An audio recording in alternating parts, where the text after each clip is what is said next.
शाम ढल चुकी थी और रात हो गई थी।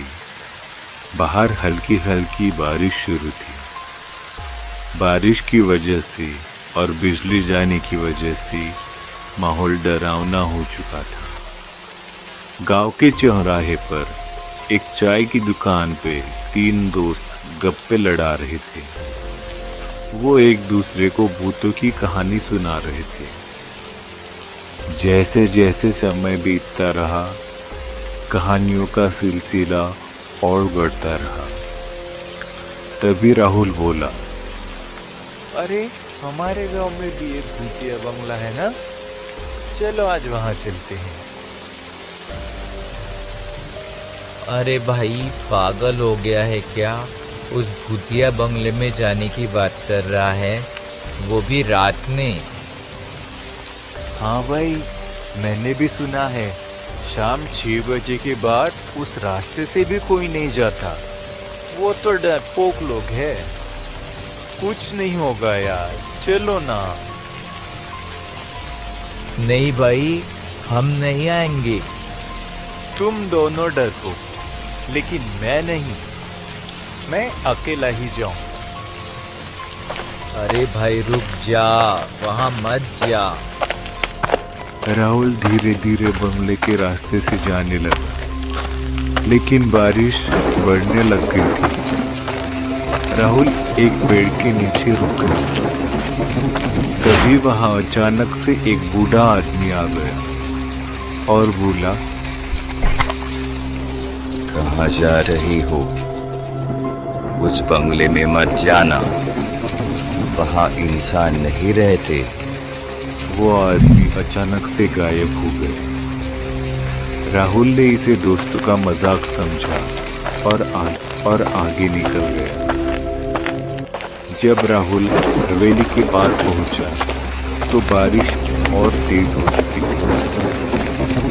उसका गेट खुला हुआ था, जैसे उसे अंदर बुलाया जा रहा। वो बिना डरे हवेली के अंदर चला गया। राहुल ने अपना मोबाइल चालू किया और बोलने लगा, दोस्तों देख लो, मैं आ गया इस हवेली में और यहाँ अभी तक कोई भूत नहीं दिखा है। जैसे ही उसने अंदर कदम रखा, पीछे का दरवाजा जोर की आवाज से बंद हो गया। दीवारें नमी से भरी थी, कोनों में मकड़ी के जाले लटक रहे थे और हर कदम पर फर्श कर्रा रही थी। एक कमरा ऐसा था जहां दीवार पर पुराने जमाने की तस्वीरें थी। चेहरे फटे हुए, आंखें अधूरी, जैसे किसी ने जानबूझकर मिटाई हो। राहुल हंसते हुए आगे बढ़ा। उसे कुछ नहीं दिखा, लेकिन कुछ महसूस जरूर हो रहा था। रात के 12 बज चुके थे। अचानक हवेली में लगे पुराने झूमर ने खुद ब खुद हिलना शुरू कर दिया। ये देखकर राहुल डर गया और तभी अचानक एक सफेद परछाई सीढ़ियों के ऊपर से जाती दिखी। वो देखकर राहुल बहुत डर गया, लेकिन उसने आवाज लगाई, कौन है? कौन है वहाँ?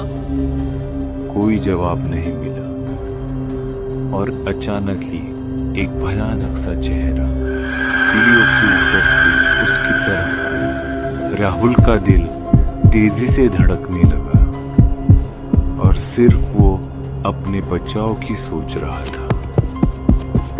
तभी पीछे से किसी ने उसके कंधे पर हाथ रखा। उसने झटके से मुड़कर देखा, कोई नहीं था। पर तब भी हवेली की दीवार पर एक परछाई उभरी, एक अजीब सी परछाई। वो परछाई राहुल की तरफ देख रही थी और धीरे धीरे उसकी तरफ बढ़ रही थी। राहुल ने भागने की कोशिश की, लेकिन उसके पैर नहीं उठ रहे थे।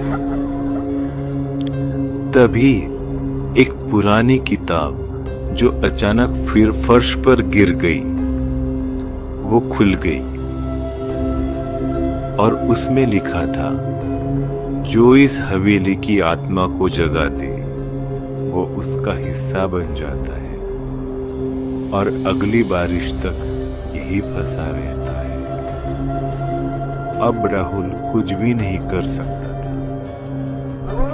वो भूतनी बिल्कुल उसके सामने खड़ी थी।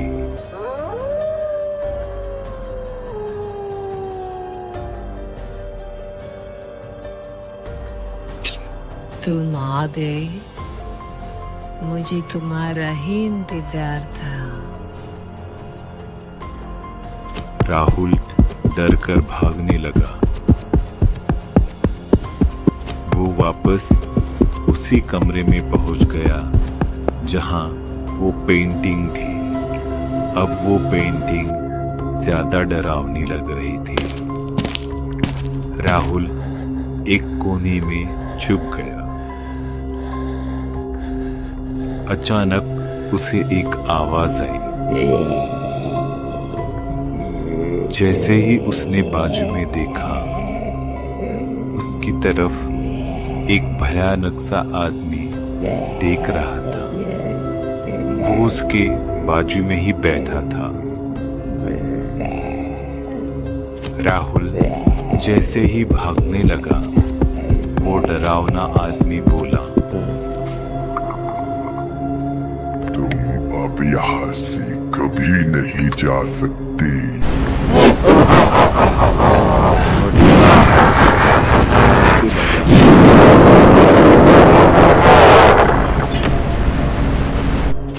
उसने अपनी पूरी हिम्मत जुटाई और वहां से भागने लगा।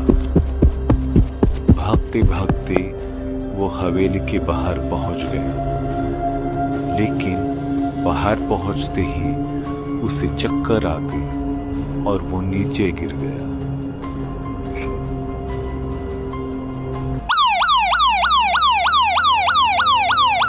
सुबह 6 बजे विकास और अनिल पुलिस के साथ हवेली पहुंचे। राहुल बाहर बेसुध पड़ा था।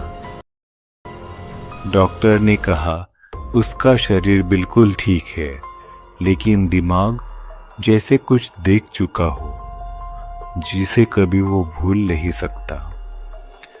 राहुल सिर्फ एक ही बात बार बार कह रहा था, वो वापस आ गई है, वो वापस आ गई है, वो मुझे मार डालेगी, वो मुझे मार डालेगी। राहुल अब अपने घर पहुंच चुका था, लेकिन उसका बर्ताव जरा बदला हुआ था। विकास और अनिल उसे मिलने उसके घर आए, लेकिन वो सोया हुआ था। विकास और अनिल जैसे ही घर के बाहर निकले, राहुल की मां ने उनसे कहा, राहुल को क्या हुआ है बच्चों? वो ऐसा क्यों बर्ताव कर रहा है? जब से घर आया है कुछ अजीब बातें कर रहा है। क्या हुआ है? विकास और अनिल कुछ ना कह पाए। उन्होंने बस इतना ही बोला,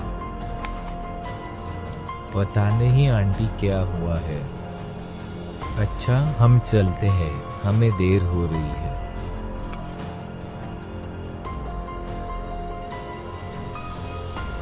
अब फिर से रात हो चुकी थी। राहुल चुपचाप अपने कमरे में सोया हुआ था। तभी अचानक से जोरदार बारिश शुरू हुई। टेबल पर रखा रेडियो अपने आप बजने लगा। राहुल डर कर झट से उठ गया। वो बहुत डर गया था। अचानक उसने महसूस किया उसके पीछे कोई है जो उसे देख रहा है।